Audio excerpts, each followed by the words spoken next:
There is a moment in anyone's life where everything makes sense in such a profound way that tears simply happen. They are not tears of sadness. They are tears of that pure emotion that does not fit inside your chest. Steph Curry was living exactly that moment. In a silent locker room after yet another important victory, he held a letter with slightly trembling hands. The blue ink stained in some sections revealed that tears had already fallen there before. Tears from whoever wrote it. Now it was his tears that were wetting the yellowed paper. It was the third time he had read those words, and the emotion only grew. What do you think could make one of the greatest basketball players in the world, a man who has won everything there is to win in the sport, cry like this? It was not a conquest. It was not a record. It was something much bigger. Something that touched the essence of what really matters in life. To understand this scene, we need to go back 3 months in time and cross the San Francisco Bay Bridge to Oakland. We need to meet two extraordinary people who prove that true heroes do not always wear basketball uniforms. Robert Kim was 76 years old, and each one of them was etched in the deep lines of his face. But when he smiled, and he smiled quite a lot lately, those lines transformed into maps of a life well lived. Diana Thompson Kim, his 74-year-old wife, had that kind of beauty that comes from decades of kindness. Her brown eyes, still, sparkled with that spark of curiosity that makes teachers unforgettable. Their house in Oakland was not large. In fact, it was quite modest compared to California standards. But there was something in that house that no mansion could buy. History, love, purpose. Each wall told a silent story through framed photos, carefully preserved posters, and memorabilia that transformed that space into a sanctuary. But it was not an ordinary sanctuary. It was a living tribute to 50 years of marriage and 12 years of absolute devotion to the Golden State Warriors, more specifically, to number 30. Can you imagine loving something so deeply that it transforms your routine, your home, your very life? For Robert and Diana, Steph Curry was not just a basketball player. He was a symbol of something much greater. At 6 in the morning, as on every day since they married in 1970, the alarm clock rang softly. Robert woke up first, always. His body ached, after effects from the Vietnam War that never really left him in peace. His knees protested when getting up, and his legs had that stiffness that reminded him that mobility was a privilege, not a right. But he got up anyway. He always got up. The smell of fresh coffee began to fill the small house as he prepared 2 cups, one with 2 spoons of sugar for him, another with only milk for Diana. It was a ritual. Not because it needed to be, but because they chose for it to be. 55 years of coffee together, and the drink never tasted better. Diana came down the stairs slowly, holding on to the railing more carefully than she used to. Her steps were hesitant, as if the floor were new territory each morning. On some days, that was exactly how she felt. "Good morning, my love," Robert would always say, even if she had already asked good morning 3 times that morning. Even if she looked at him with that momentary confusion that broke his heart into silent pieces. Alzheimer's is a cruel thief. It does not steal all at once. It would be almost more merciful if it did. No, it steals in small thefts. A memory here, a name there. The certainty of where you are, of who you are, of why that thing you are holding is important. But every morning, after coffee, they sat together at the kitchen table with a Bible between them. The cover was worn from use. the pages marked with decades of underlines and notes. Robert read aloud. He always read. His hoarse and comforting voice transformed old words into fresh promises. "The Lord is my shepherd. I shall not want." Diana sometimes accompanied from memory. Other days, she just listened, holding his hand as if it were an anchor in the middle of an ocean of forgetfulness. But in these moments, there was peace. There was purpose. You can tell that faith is not about having all the answers, is it not? It is about holding someone's hand and trusting that, together, you will get through any storm. The afternoons were quiet. Robert read newspapers, while Diana leafed through photo albums, trying to hold on to memories that slipped through her fingers like sand. But when the clock struck 6 in the evening on game days, something magical happened. Diana became more alert. Her eyes gained that gleam of recognition. Robert religiously wore the same blue and gold shirt with number 30 on the back, already faded from so many washes, but more precious because of it. Diana went to the kitchen and prepared popcorn with special butter, following a recipe she never forgot, even when she forgot the names of her own grandchildren. They sat on the old sofa, side by side, always in the same spots. Before the game began, Robert held Diana's hands and closed his eyes. "Lord," he prayed, in a low but firm voice, "thank you for another day. Thank you for this woman by my side. Thank you for giving us something to share, something that keeps our hands joined and our hearts warm. We do not ask for victory. We only ask that we can be together to watch. Amen." "Amen," Diana repeated, and for a moment everything was perfectly right in the world. Is it not incredible how the simplest rituals can be the most powerful? How a prayer before a basketball game can be as sacred as any ceremony in any temple? 12 years, 144 months, more than 1,000 games between regular season, playoffs, and finals. Robert and Diana had not missed a single Warriors game since Steph Curry was drafted in 2009. Not because they were obsessed fanatics, but because that had become the glue that kept Diana present. That kept Robert hopeful. That proved, game after game, that there was still joy to be shared. During the games, something extraordinary happened. Diana remembered everything, every statistic, every crucial play, every historic moment of Curry's career. She narrated to Robert as if she were a professional commentator, her eyes shining with a clarity that disappeared as soon as the game ended. "Did you see that?" she would exclaim when Curry made one of his impossible shots. "From mid-court! He is unbelievable!" Robert smiled, silent tears streaming down. Not because of the shots, but because, for those 2 hours, he had his Diana back, completely present, completely herself. Sometimes God gives us small miracles through the simplest things. An orange ball bouncing on a wooden court. A man in a blue and gold uniform making the impossible seem natural. Moments stolen from forgetfulness, where love has permission to exist fully. It was a sunny Tuesday in early April when the doorbell rang earlier than normal. Robert was helping Diana organize medications.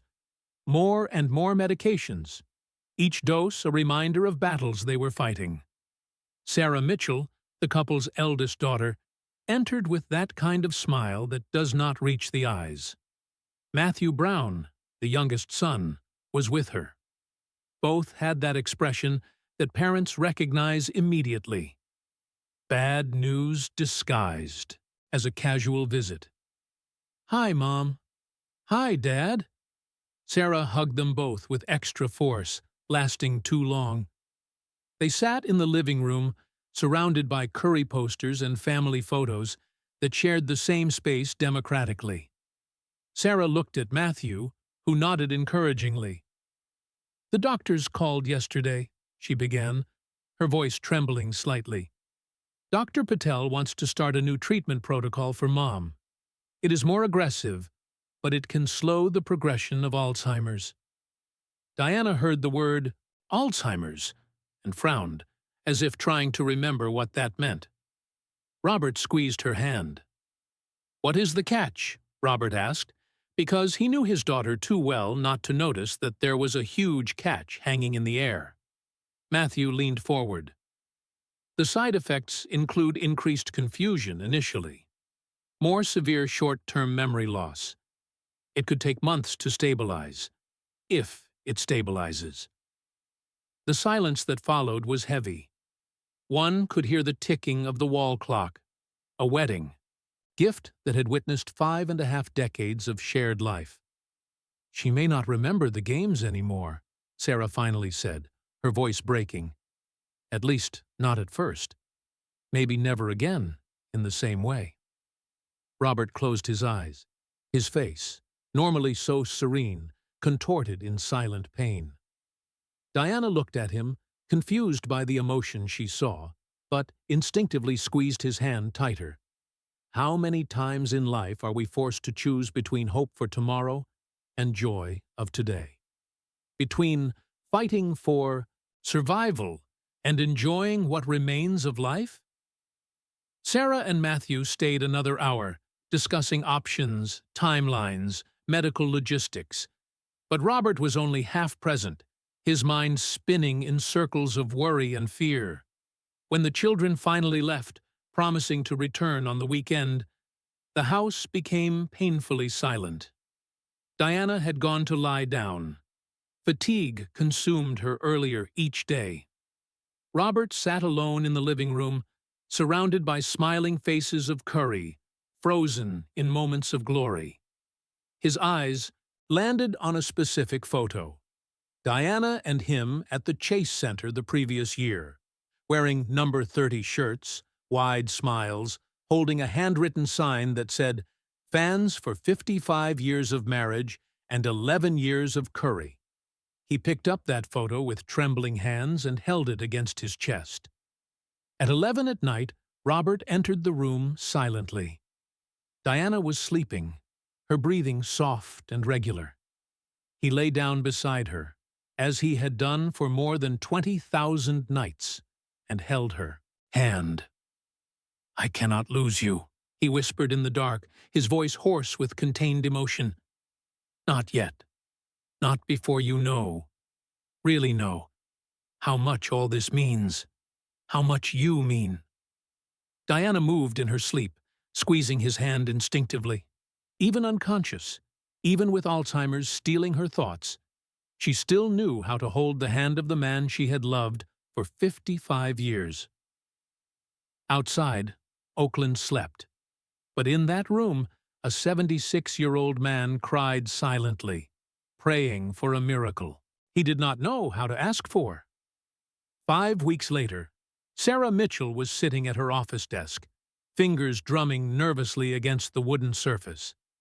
Her computer screen showed the same page she had looked at 15 times that morning. Registration form for a Warriors fan event.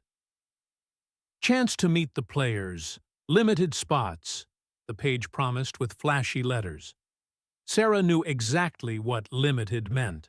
Practically impossible. The phone rang. It was Matthew. "Did you see the form?" he asked, without even saying hello. "I am looking at it now.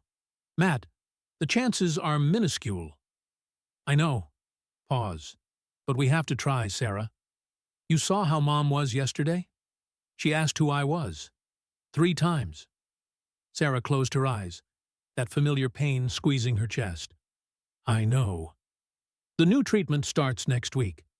The doctors said she will be much more confused before getting better. If she gets better."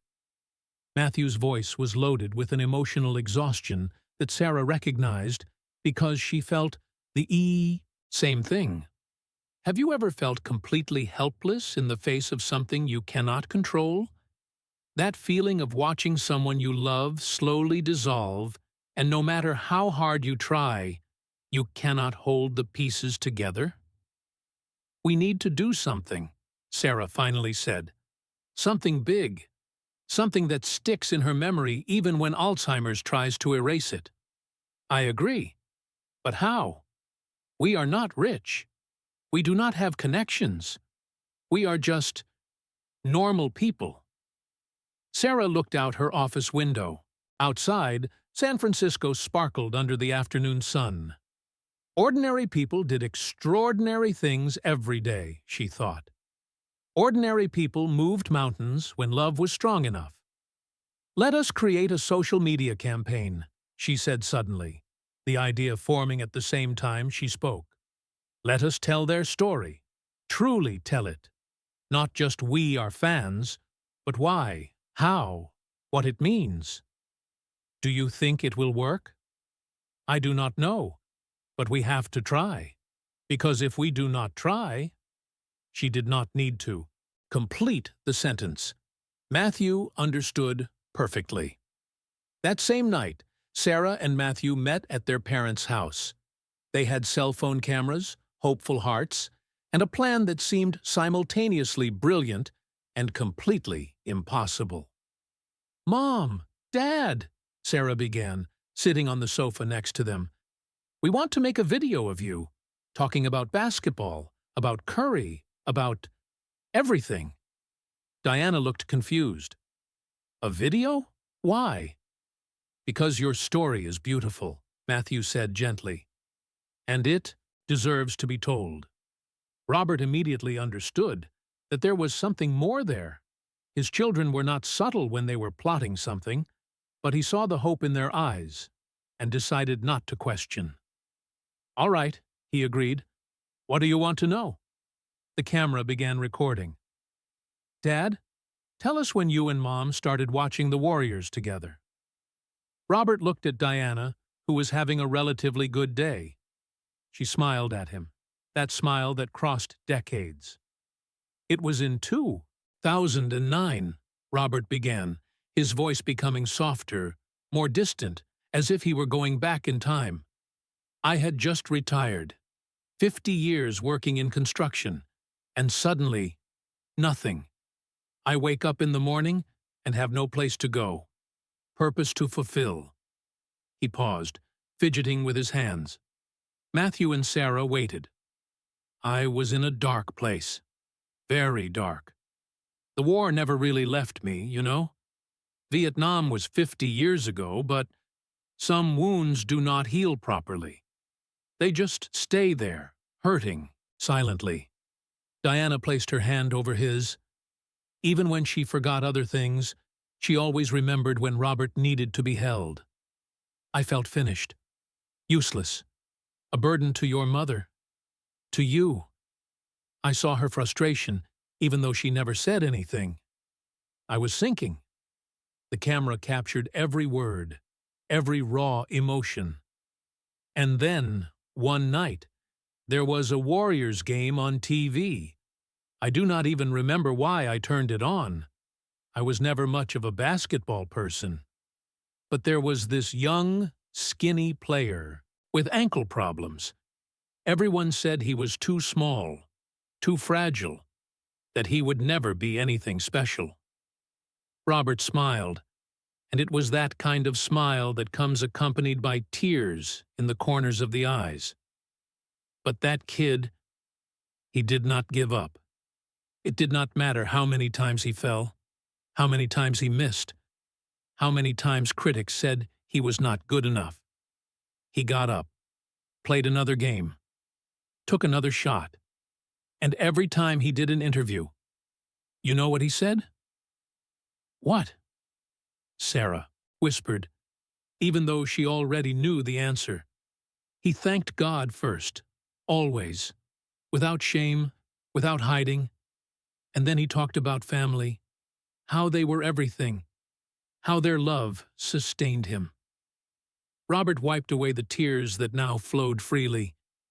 "I saw a kid with everything against him refusing to give up because he had faith and family, and I thought, What excuse do I have? I have faith. I have family. Who am I to give up? The silence in the room was deep and sacred. Diana spoke, her voice surprisingly clear. I noticed the change in him. That first night we watched together, I saw something in his eyes that I had not seen in months, hope.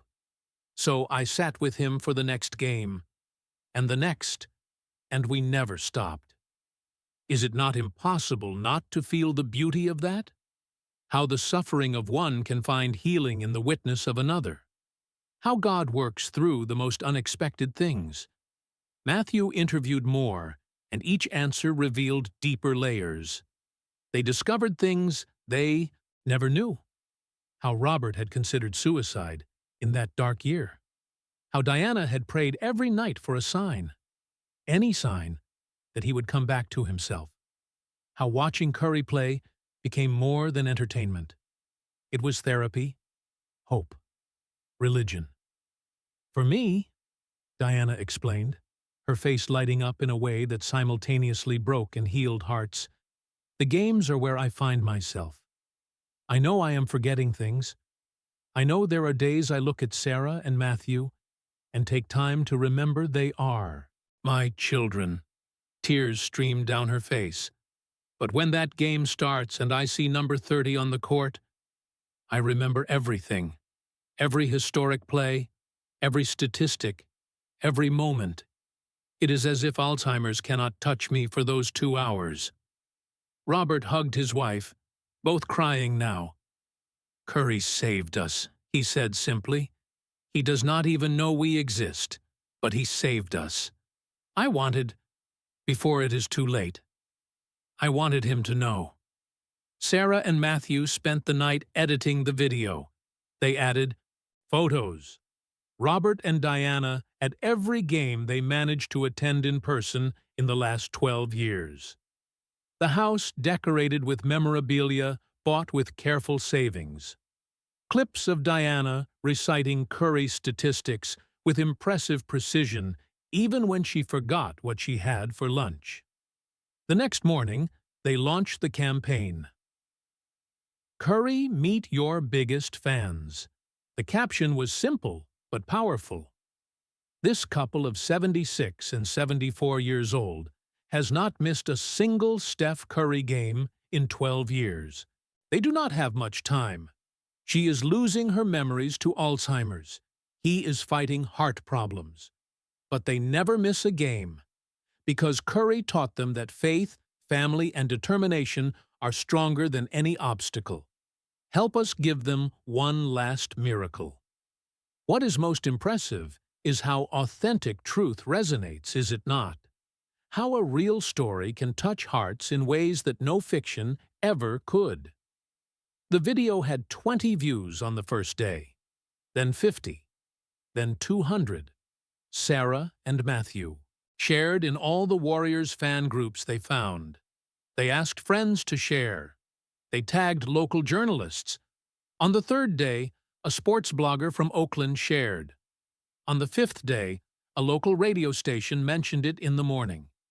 On the seventh day, a newspaper printed a half-page article with a photo of Robert and Diana in their room full of memorabilia. The views exploded. 1,000, 5,000, 15,000. Comments flooded in. This is what basketball really means. Crying. At work. Curry needs to see this. Faith plus family. Everything. But weeks passed. No official response. No contact from the Warriors organization. No miracle. Meanwhile, Diana began the new treatment. The first days were brutal. She was more confused than ever. She forgot where she was. She asked for people who had died decades ago. She looked at Robert as if he were a kind stranger. But even in that fog, when it came time for the game, something in her ignited. Not always with the same clarity as before. But there was still recognition. There was still joy. Robert prayed every night. Not for healing. He had made peace with the inevitable. He prayed for time. Just a little more time. A special moment. A memory strong enough to survive forgetfulness.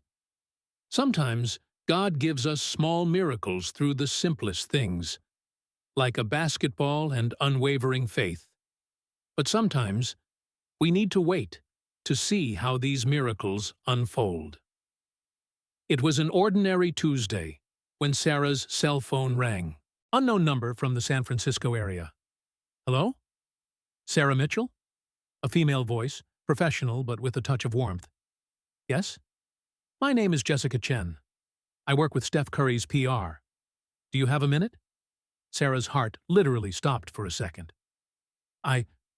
Yes. Yes, I do. Steph saw your parents' video. Sarah held the phone so tightly that her fingers turned white. He was deeply touched by the story. Very touched. Jessica paused. He would like to do something special. Tears were already streaming down Sarah's face. Really? Oh my God. But there is a problem? Naturally, there was a problem. There always is. Is there not? His schedule is impossible in the coming weeks. Playoffs starting, family commitments he cannot cancel, and we are worried that, with your mother's treatment, the longer we wait. She may not remember, Sarah completed, her voice breaking. Exactly. Jessica took a deep breath. So Steph wants to do something unconventional. Something his team says is crazy, but he insists. What? He wants to visit their house, personally, without cameras, without media, without circus. Just him, your parents, and family. In 2 days, Thursday afternoon, which is the only space he has before the playoffs intensify. Sarah could not believe what she was hearing. Are you serious? Completely. But it needs to be a surprise. Steph insists. He wants it to be genuine, spontaneous. Can you arrange it without them knowing? Yes. Yes. Oh my God. Yes. Perfect. I will send the details by email. Sarah, your father said in the video that Curry saved them. Steph wants you to know that he feels it works both ways. Stories like your parents are why he does what he does. When Sarah hung up, she was shaking, crying, laughing. All at the same time, she called Matthew immediately. Matt, you are not going to believe. Thursday dawned with that kind of California blue sky that seems like a promise. Sarah and Matthew had spent the last 48 hours in a state of controlled panic and frenzied hope. How do you keep the biggest secret of your life when you are exploding inside? How do you act normally when you know a miracle is on its way? They had invented a simple excuse. Let us visit. Make a special family lunch. Robert and Diana did not suspect anything. Visits from the children were frequent enough not to raise red flags. Matthew arrived early and began to casually tidy up the living room, adjusting pillows and organizing the photos on the walls. Sarah prepared sandwiches in the kitchen, her hands shaking so much that she cut the bread crooked 3 times. Diana was having a medium day. Not completely lucid, but not completely lost. She recognized the children, remembered where she was, and that was already a victory. Robert was in his favorite chair, the Bible open on his lap. He had just finished the morning reading when he noticed the children's strange behavior. You are acting very weird, he commented, looking over his reading glasses. What is going on? Nothing, Sarah responded too quickly, too high-pitched. Robert narrowed his eyes, but before he could investigate further, the doorbell rang. The sound echoed through the house like thunder. Sarah and Matthew exchanged glances. This was it. This was IT. I will get it, Sarah said, nervously wiping her hands on her apron. How many times in life do we stand on the edge of a moment that will change everything forever? That second, before opening a door, before saying yes, before taking a step that has no return. Sarah opened the door. Steph Curry was there, in flesh, bone, and human glory. He wore simple jeans, a casual Warriors shirt, and a cap. No entourage, no security, no cameras. Just him, holding a bouquet of flowers, and with that smile that lit up millions of basketball courts. "Hi," he said simply, as if appearing at fans' doors were the most natural thing in the world. Sarah could not speak, literally. Her mouth opened, but no sound came out. Curry laughed gently. "You must be Sarah. I am Steph. Very nice to meet you." You, real," Sarah finally managed to stammer. "Very real," he smiled. "May I come in?" Sarah nodded frantically, stepping away from the door. Her legs were wobbly. Matthew appeared in the hallway and froze. His expression was of someone who had seen a ghost, or an angel, or something in between. Curry extended his hand. "Matthew, right? Nice to meet you, too." They shook hands in shocked silence. "Are they in the living room?" Curry asked, his voice low now, intimate. Sarah managed to nod. "May I?" He gestured toward the living room. "Yes. God, yes, they do not know. It is a surprise." "Perfect." Curry took a deep breath, and Sarah noticed that he was nervous too. Not in the way they were nervous, but there was something there. Emotion. Anticipation. He walked down the short hallway, and Sarah and Matthew followed him in reverent silence. In the living room, Robert was still in his chair, the Bible on his lap. Diana was on the sofa, leafing through a magazine without really reading it. Sarah entered first. Her voice trembled when she spoke. "Mom? Dad, there is someone here who wants to meet you." Robert looked up, frowning, confused. And then Steph Curry entered the living room. Time stopped. Completely. Totally. As if the entire universe had held its breath together. Robert turned white. His hands dropped the Bible, which fell to the floor with a dull thud. His mouth opened, but no sound came out. Diana looked up. For a moment, there was confusion on her face. But then, something clicked. Recognition flooded her eyes like sun breaking through clouds. "Number 30, she whispered, so low it was almost inaudible. Curry smiled, and that smile carried all the kindness, all the humility, all the genuine humanity that had made that couple love him for 12 years. "Hi, Diana. Hi, Robert." His voice was soft, full of emotion he did not try to hide. "It is a tremendous honor to meet you." Robert tried to get up, his legs trembling, his hands searching for support. Curry immediately stepped forward, gently holding his arm. "Please, stay seated. May I sit with you?" Robert nodded, tears already flowing freely down his face. He was not even trying to wipe them. They just fell, wetting the old Warriors' shirt. Curry sat on the sofa between Diana and where Robert was, and what followed was not an autograph session. It was not a photo op. It was something much rarer and more precious. It was a real conversation. "I saw your video," Curry began, leaning forward, completely present. "I watched it several times, actually. And I needed to meet you in person. I needed to say thank you." "Thank you?" Robert finally managed to speak, his voice hoarse with emotion. "Thank you for what? You are?" "I am just a guy who plays basketball," Curry interrupted gently. "But you transformed that into something sacred. You saw something in me, in the game, that reminds me why I do this. You can tell that true greatness does not come from titles or fame, but from genuine humility. Cannot you?" Diana extended a hesitant hand, touching Curry's arm as if she needed to confirm that he was real. "You are really here," she said, marveled. "I am really here," he confirmed, covering her hand with his. "And I am so happy to be." "Tell me about you," Curry asked.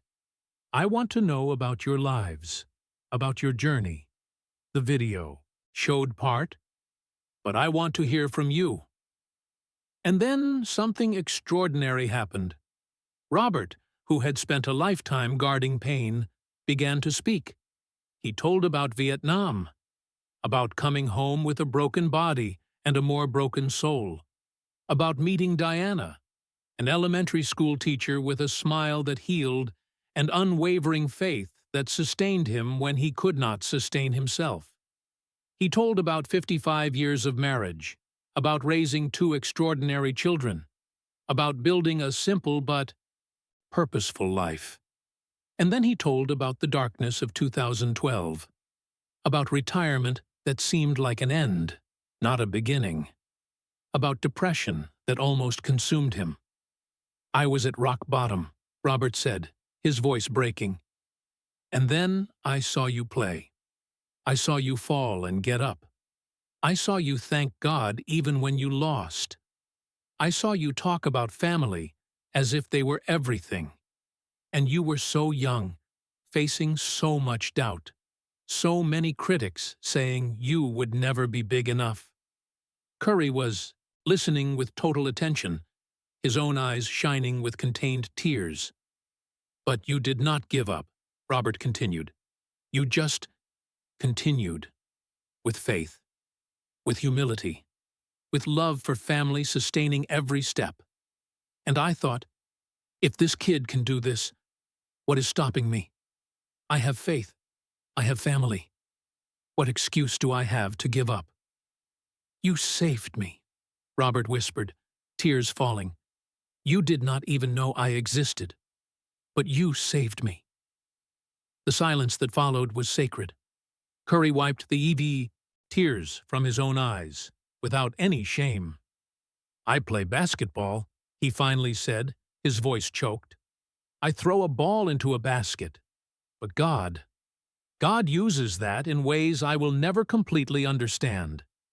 You do not thank me, Robert. You thank Him for using something so simple to reach you when you needed it most. Is it not incredible how God works? How He weaves connections across distances, across screens, across simple games?" Diana, who had been quiet, suddenly spoke. Her voice was clear in a way that surprised everyone, even herself. "I am forgetting," she said simply, looking directly at Curry. "Alzheimer's. You know what that is?" Curry nodded gently. "I know. I forget my children sometimes. I forget where I am. I forget how I got here." Tears streamed down her face. "But I never forget you. Never forget a game. Every basket, every statistic, every moment. It is like you are the glue that keeps my memory together." Curry covered his mouth with his hand, clearly, fighting emotion that threatened to overflow. "The doctors are trying a new treatment," Diana continued. "They say it might help, but it might also make me forget more. And I am so afraid of forgetting this. Forgetting the games, forgetting you. Because if I forget this, I forget the last thing that keeps me really present." The room was in absolute silence, except for sounds of contained crying. Sarah and Matthew, watching from the doorway, were hugging, tears streaming freely. Curry leaned in and, with silent permission, hugged Diana. A real hug, long, meaningful. "You will not forget," he whispered, "because I will make sure you remember. I will send messages. I will make videos. I will create new memories so strong that not even Alzheimer's can erase them." But Robert had not finished. He wiped his face and took a deep breath, preparing to say something he had kept to himself. "There is one more thing," he said. Curry turned to him, waiting. "I went to the doctor last month." Robert looked at Sarah and Matthew, who did not know what he was talking about. "Heart problem. Serious. They gave me months, maybe a year if I am lucky." Sarah made a strangled sound. Matthew turned white. Robert raised his hand, asking for silence. He needed to finish. "I did not tell anyone because I did not want worry. I did not want pity." He looked directly at Curry. "But I needed Diana to have a memory so strong, so powerful, that when I am no longer here, when she has bad days and does not know where she is or who she is, she will still have this. She will still have you, because you are real now. You are not just a screen. You touched her hand. You hugged her. You are a memory that not even Alzheimer's can completely steal." Robert breathed shakily. "I wanted to personally thank the man who taught me that faith and family are more important than anything. I wanted you to know that every time you thank God first, every time you talk about your family, every time you get up after falling, you are saving people. People like me." The words hung in the air, heavy and luminous at the same time. Curry was crying openly now. Not contained tears, but genuine sobs of pure emotion. He knelt in front of Robert, holding the older man's hands. "Robert," he said, his voice breaking. "Diana, do you understand that I am the blessed one here? That stories like yours, love like yours, faith like yours, that is what keeps me doing what I do?" He wiped his face, trying to compose himself, but not succeeding and not caring. "I play basketball because God gave me this gift. But the purpose, the real purpose, is this here. It is you. It is knowing that somehow, in some incomprehensible way, He uses a ball and a court to touch lives, save people, keep memories alive. Sometimes God gives us small miracles through the simplest things, like a basketball, unwavering faith, and the courage to live each day as if it were the last game." "May I pray with you?" Curry asked suddenly. Robert nodded, unable to speak. There, in that modest living room in Oakland, surrounded by years of devotion materialized in posters and photos, 4 people formed a circle. Sarah and Matthew joined, hugging their parents. Steph Curry, one of the most famous athletes in the world, held the hands of an elderly couple and prayed. "Father," his voice was soft but firm, "thank you. Thank you for Robert and Diana. Thank you for their faith, for their love, for their journey. Thank you for allowing me to be here, for using me in ways I will never completely understand." He paused, emotion making the words slower. "Give them strength on difficult days. Give clarity when confusion comes. Give peace when fear strikes, and remind them every day that they are loved by their family, by this community, by me, and infinitely by you. Protect Diana's memory. Give Robert more time. And when it is time, because we know it will eventually be, time for all of us, receive them knowing they lived with purpose, loved with everything, and touched more lives than they will ever know. In Jesus' name, amen." "Amen," echoed the 5 voices, intertwined in shared faith. No one moved for long moments. The room was enveloped in a sacred quietness, that kind of silence that happens when something profound has just occurred and words would be too small. Curry finally stood up, but did not leave. He had said he would come without cameras, without circus, and he kept his word. But he was also in no hurry to leave. "Do you have a few minutes?" he asked, with that smile that had lit up their lives for 12 years. I would love to see more of this house. I heard you have an impressive collection. Diana lit up. Even through the fog of Alzheimer's, even through the tears, that gleam of pure joy returned to her eyes. I can show you, she said, getting up with more energy than she had shown in weeks. And then something absolutely magical happened. Diana began the house tour like a museum curator, and each memory was intact. She pointed to an autographed poster from the 2015 season and told exactly where they were sitting at that specific game. She showed a worn basketball that Matthew had given as a gift. She had practiced signatures, imagining that maybe, one day, she could ask for a real autograph. "Now I can," she said, offering the ball with trembling hands. Curry took the ball with reverence. He signed carefully, "To Robert and Diana, my true heroes, faith plus family, everything. With love, Steph Curry." They moved to the kitchen, where Diana kept a calendar marking each game. 12 years of calendars preserved in a folder, each date circled in blue and gold. "You never missed a game," Curry said, marveling as he leafed through the pages. "Literally, never." "Never," Robert confirmed, putting his arm around his wife. "It is our sacred ritual, as important as going to church. Because in Tihadi, those 2 hours, we are completely together, completely present." In the dining room, there was a whole shelf dedicated to newspaper clippings, printed magazines, saved articles, everything organized chronologically, preserved with the care of professional archivists. Curry picked up an article from 2016, a story about the first unanimous MVP season. Someone, probably Diana, had underlined his quote, thanking God and family. "You really see, do you not?" he said quietly. "You really understand what I try to convey." "We see because we live it too," Robert said. "Faith is not just Sunday morning at church. It is every day, every decision, every moment of doubt where you choose to trust anyway."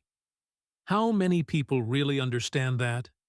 That true faith is not absence of fear, but choosing to believe even when fear screams louder. They returned to the living room, where Sarah had prepared tea and homemade cookies. Curry insisted on staying longer, and what followed were hours of genuine conversation. He told stories that had never appeared in interviews, about moments of real doubt, when injuries threatened to end his career before it began, about nights praying, asking for direction, about his wife and children being the reason he never gave up.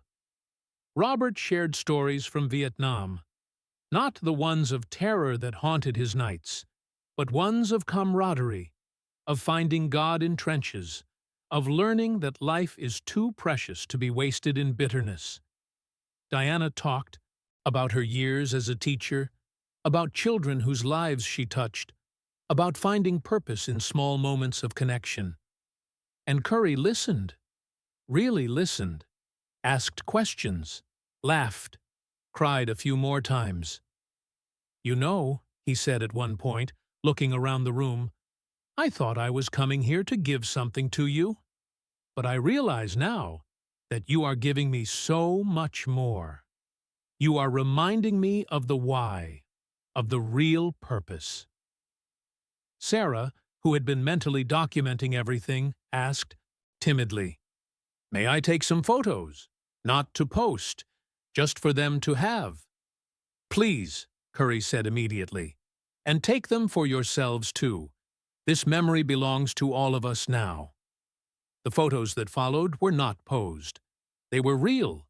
Curry hugging Diana, both laughing, Robert showing his worn Bible, Curry reading an underlined verse, the four of them hugging on the sofa, surrounded by 12 years of visible devotion. But the most precious photo was simple. Curry sitting between Robert and Diana on the sofa, the three of them holding hands, eyes closed. The photo did not show it, but they were praying again. A silent prayer of gratitude for that impossible moment made real. When it finally came time for Curry to leave, he had practiced that night, there were long hugs and sincere promises. "This does not end here," he said firmly. "I will send messages. I will send videos after games. And you," he looked directly at Robert and Diana, "you will have VIP tickets for the next home game, courtside, with access to the locker room before and after." "You do not need to," Robert began. "I know I do not need to. I want to. You are family now." Diana hugged Curry one more time, whispering something that only he heard. He nodded, wiping tears, and whispered something back. After he left, the house was in impressed silence, as if everyone was processing whether that had been real or a shared dream. "He was here," Diana said finally, touching the sofa where Curry had sat. "He was really here." "He was," Robert confirmed, pulling his wife into a hug. "And we will never forget." Sarah and Matthew hugged their parents, everyone crying tears of pure joy and emotional exhaustion. That night, there was no game. But Robert and Diana sat on the sofa anyway, in the same place, and watched old Curry highlights. But now it was different. Now they were not watching a distant idol. They were watching a friend. Someone who had held their hands and prayed with them. Someone who had seen their lives and called them inspiration. Sometimes God gives us small miracles through the simplest things, Diana said suddenly, repeating the phrase that had become her mantra. Robert smiled, squeezing her hand. And sometimes he gives us big miracles when we least expect them. Curry kept every promise. 2 days later, Robert received a text. "Game tonight. I will dedicate my pre-game prayer to you two. Watch knowing I am thinking of you." They watched, and when Curry entered the court, he briefly looked at the camera. A subtle gesture. But they knew. They knew it was for them. After the victory, another text arrived. 22 points, 8 assists. But the best part was knowing you were watching. Thank you for being my inspiration. The texts continued. Short videos arrived after important games. Nothing long or elaborate, just Curry saying hi, talking about the game, asking how they were. Diana was responding to treatment better than expected. The doctors could not explain it, but she was keeping more memories. She was more lucid more often. Robert joked that it was the Curry effect, an injection of happiness so strong that not even Alzheimer's had a chance. But everyone knew it was deeper. It was hope. It was renewed purpose. It was concrete proof that God hears prayers and answers in unexpected ways. 1 week after the visit, a large package arrived. Inside, there were autographed Warriors shirts for the whole family, VIP tickets for the next home, game, and a handwritten letter from Curry. Robert read aloud, his voice breaking several times. "Dear Robert and Diana, meeting you was one of the greatest privileges of my life. I have played professional basketball for years, met presidents, won championships. But nothing, and I mean nothing, compares to the honor of sitting in your living room and hearing your stories. You reminded me why I do what I do, not for fame or money, but because God gave me a gift. And the greatest use of that gift is to inspire, encourage, and remind people of what really matters: faith, family, and never giving up. I will keep you in my prayers every day. On difficult days, I want you to remember, you touched a stranger's life through a screen. Imagine how many other lives you have touched directly. Your impact is infinite. Diana, your smile lights up rooms. Your strength in the face of Alzheimer's inspires me to be stronger in my own challenges. Robert, your unwavering faith challenges me to never waver in mine. Your love for Diana is the kind of love I pray to demonstrate to my own wife for decades. You are my heroes, true heroes, and I am blessed to call you friends. With love and faith, Steph. The silence after the reading was profound. We are his heroes, Diana whispered, marveled. Yes, Sarah said, hugging her mother. You are. 2 weeks later, on a bright Tuesday in late May, already in the first round of the playoffs, the big day arrived. Sarah and Matthew took their parents to the Chase Center, Robert in his wheelchair, but radiant with emotion. Diana wore a special dress she had bought for the occasion, blue and gold, naturally. She had practiced a small speech in the mirror for days, determined to thank Curry coherently.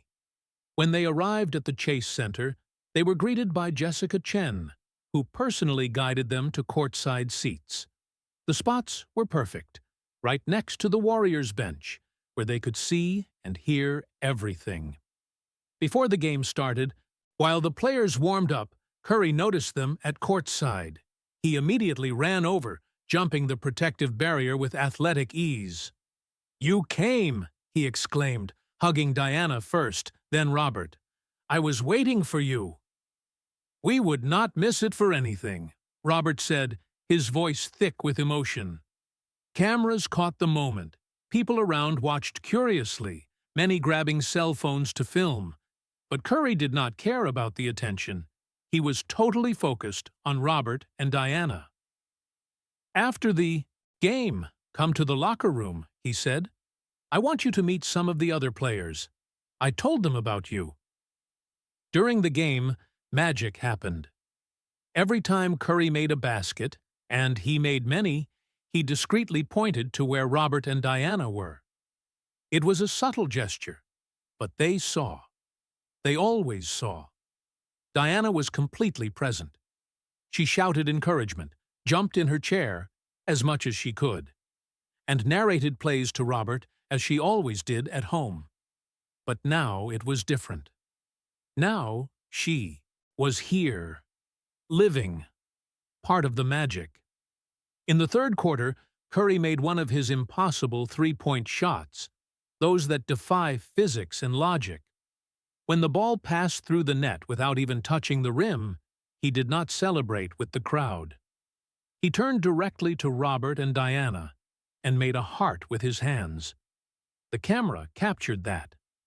The big screen showed the exchange, and suddenly, the entire stadium, more than 18,000 people, was applauding not just the shot, but the moment. Sarah was crying. Matthew was crying. Robert was crying. Diana was radiant. "He did that for us," she said, marveled. "For us, can you imagine? 18,000 people watching, millions at home, but in that moment, that shot was exclusively for two people. The Warriors won by 15 points. Curry finished with 31 points, 9 assists, and a completely melted heart." After the game, in the locker room, Curry personally introduced Robert and Diana to the entire team. Each player already knew the story. Curry had made sure of that. One by one, famous athletes came to shake hands and express admiration not for fame or money, but for 55 years of marriage, for unwavering faith, for love that overcomes impossible obstacles. "You are what really matters," one player said. "We play, but you live, you love. That is real." It was then that something unexpected happened. The coach asked for silence in the locker room. "Robert, Diana, there is something we want to ask." Robert looked confused.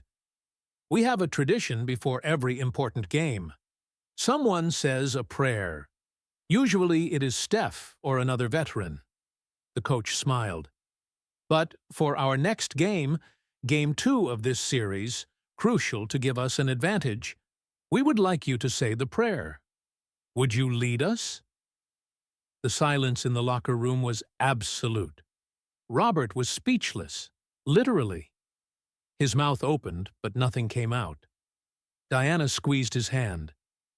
"We can do this," she whispered. "Together." Robert nodded, tears streaming down. It would be our greatest honor." 3 days later, Friday night, before the crucial Game 2 of the playoffs, Robert and Diana entered the Warriors' locker room. Millionaire players, world famous, formed a circle around an elderly couple from Oakland. Robert was nervous. His hands were shaking. But Diana held one of them. Curry held the other. And suddenly, he felt calm, centered. He closed his eyes and began to speak, his voice initially trembling, but gaining strength with each word. "Heavenly Father, I never imagined I would be here, in this moment, with these incredible men. But you have a way of surprising us, do you not?" Some players laughed softly, the pre-game tension dissolving. "Thank you for this team. For each of these athletes who use their gifts to inspire millions. Thank you especially for Steph, who does not even know he has been saving lives simply by being who he is." Robert took a deep breath, tears streaming down his closed face. "Lord, these people do not need my prayer to win. They have talent, preparation, hard work. But I pray for something bigger than victory. I pray that they play with joy, that they remember they are blessed, that every moment on this court is a prayer of gratitude to you." Diana squeezed his hand, and he looked at her, his anchor for 55 years. "And when the game ends, victory or defeat, may they return to their families knowing they are loved, not for what they do, but for who they are." Robert's voice was firm now, each word loaded with decades of tested and strengthened faith. Protect their bodies, protect their spirits, and remind them that each pass, each basket, each moment on this court can be a seed of hope planted in hearts they will never know. He opened his eyes, looking around the circle of faces, some with tears, all with absolute reverence. "Because that is how you work, Father. Through the simplest things. Through an orange ball and a metal hoop. Through men who choose to use their gifts not just for personal glory, but to inspire, encourage, and remind the world of what really matters." Diana, with surprising clarity, completed, "Faith, family, love, amen." "Amen," echoed the entire locker room, a harmony of voices that transformed that moment into something sacred. Curry hugged Robert and Diana for a long time, whispering, "Thank you for everything." Game 2 was epic. Curry played as if possessed by divine purpose. 38 points, 12 assists, 5 steals. But more than the numbers, he played with a visible joy that infected the whole team. Every time he scored, he briefly looked at courtside where Robert and Diana were not. They had watched from home, but he knew they were there in spirit. The Warriors won by 22 points. After the game, in a national interview, Curry was asked about his exceptional performance. "I dedicate this game to two true heroes," he said without hesitation. "Robert and Diana, Kim. They reminded me today that basketball is about something much bigger than baskets. It is about using our gifts to plant hope." The story spread like fire. Curry Meet Your Biggest Fans exploded again. But this time, it was not a request, it was a celebration. Millions shared, cried, were inspired. We return now to the moment where we began. Steph Curry is alone in the locker room after yet another important playoff victory, already in the second round, weeks after meeting Robert and Diana. In his hands, that handwritten letter that made him cry. He rereads the words for the fourth time now, each letter gaining more meaning. Dear Steph, I know you said to call ourselves friends, but for us, you will always be our hero.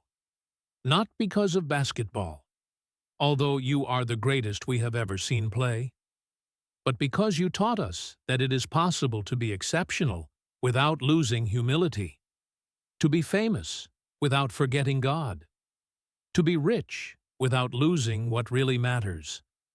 Diana is having better days lately. The doctors are surprised. She remembers you with crystal clarity. She wakes up in the morning, and the first thing she says is, Steph Curry came to our house.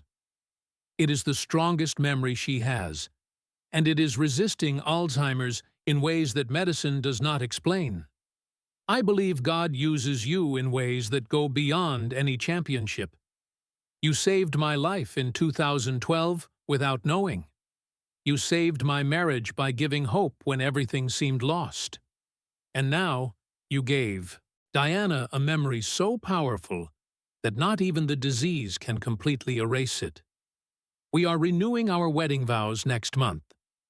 55 years together. And I want to celebrate each one of them. I know you cannot be there. We understand perfectly. But we want you to know that you are our inspiration. You showed us that it is worth fighting, loving, and never giving up. Thank you for seeing two elderly people and treating them as if they were important. Thank you for praying with us. Thank you for being exactly who you say you are. You are not just a great player. You are a great man. With eternal love and unwavering faith, Robert and Diana, Kim P.S. Diana wants you to know what she whispered to you when you were leaving our house. She said, even if I forget your name someday, I will never forget how you made me feel loved. That is your true legacy. Curry folds the letter carefully, wiping tears that do not stop falling. He picks up his cell phone and records a quick video. Robert, Diana, I just reread your letter. For the fourth time, and I cry every time. You do not understand. I am the Blessed One. I am the one who was saved by meeting you. I cannot be at the vow renewal in person, but I am sending something special. Watch the video that will arrive tomorrow, and know that you changed my life forever. With love, Steph.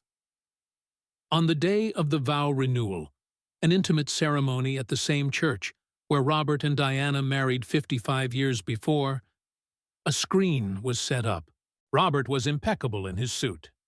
Diana, radiant in a light blue dress, was having a perfectly lucid day. Sarah and Matthew, next to their parents, prepared the final surprise.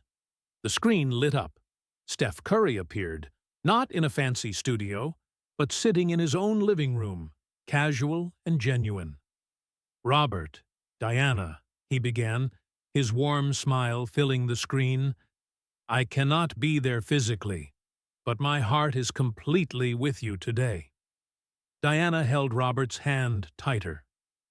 55 years of marriage is something few achieve. But 55 years of true love, of tested and strengthened faith, of choosing each other every day, even when it is difficult, that is miraculous. Curry leaned forward, his voice becoming more intimate. You taught me that true heroes are not those who make impossible shots. They are those who love impossibly, who have unwavering faith, who transform each day into a living prayer of gratitude. Tears streamed down Diana's face, but she was smiling widely.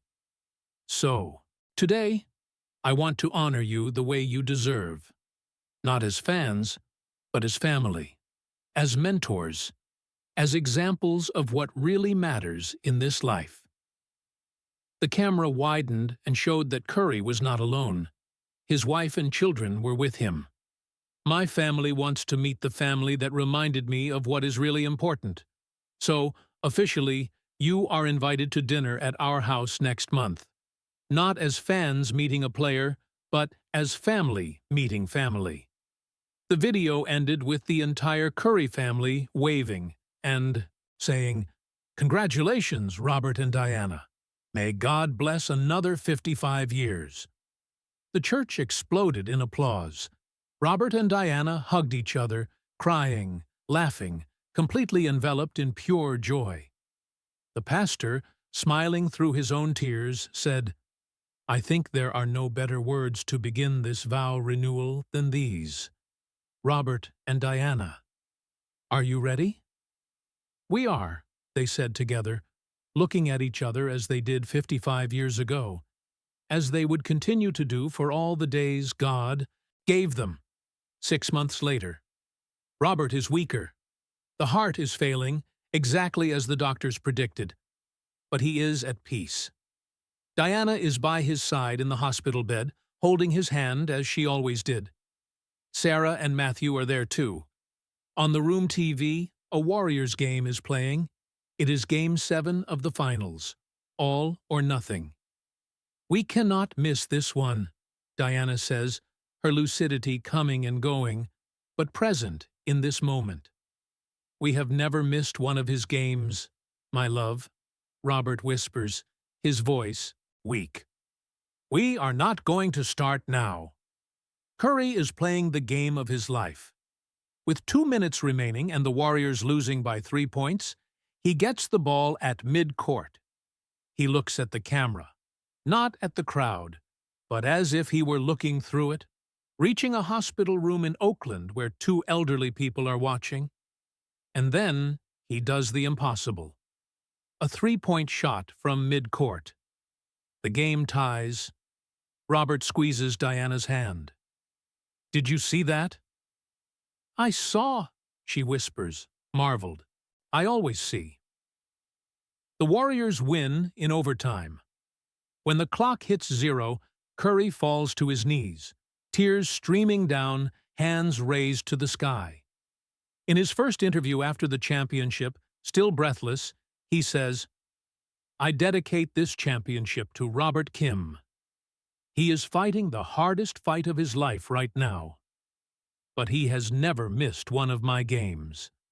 Tonight, I played for him, to remind him that it is worth fighting until the last second." In the hospital room, Robert is crying. Diana is crying. Sarah and Matthew are crying. "He played for you, Dad," Sarah whispers. "No," Robert says softly, looking at Diana. "He played for all of us, for everything that really matters." Robert passed away 3 weeks later, in peace, surrounded by family, with a Warriors game playing quietly on the TV. Diana was lucid until the last moment with him.